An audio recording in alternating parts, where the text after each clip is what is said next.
په مرکز کلات کې نن د دې ولایت د زراعت ریاست په همکارۍ د زرو مالدارانو سره د حیواني خوراک مرسته وسوه.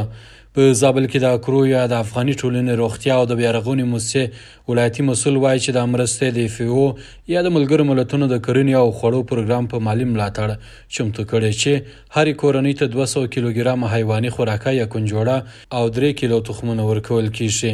نوموړی زیاتوي چې په راتلونکي کې هم د دغو مالدارانو سره مرستې کیږي. لپاره به موږ واکسین ورته کوو، هغه واکسین چې هغه د امراضو د کنټرول او د حیواناتو د صحت لپاره ډیر مفید او مؤثر ده.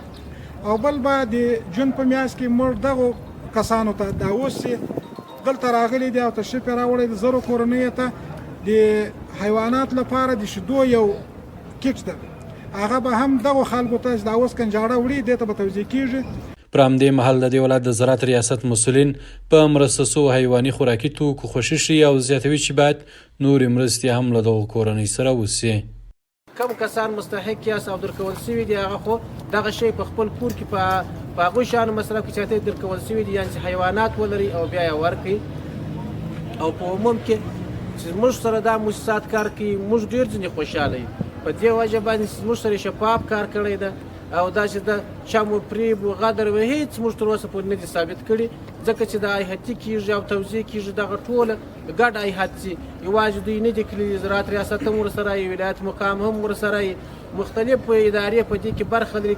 بل لوري مرسته شوي کسان خوښ دي چې ورسره د حیواني خوراکه مرسته وسوه. دوی تمه لري چې ورسره لا ډېرې مرستې وسي. موږ چې نن هغه وخت راورسېدی هغه مرسته له موږ سره وسوله، موږ ډېر ځینې خوشحاله و. انشاءالله دا زموږ چې 15 وزې لرو یا 10 پسونه لرو د دې ښه ګزاره ده، یو 2-3 میاشتې پکې دي. نور له دې سره په دغه بخش کې ځینې غواړو کومک چې موږ وایي دا زموږ د حیواناتو دپاره باید نور هم وخوړل شي، د دوی د مریضیو دپاره او د دوی د پیاغوالي دپاره د پرورش دپاره باید له موږ سره کومک وکړي. د یادونې وړ ده چې زابل د هیواد په جنوب کې پروت هغه ولایت ده چې ډېرې کرنیزې او حاصلخیزې مځکې لري چې اوسیدونکي هم په زراعت او مالدارۍ باندې بوخت دي.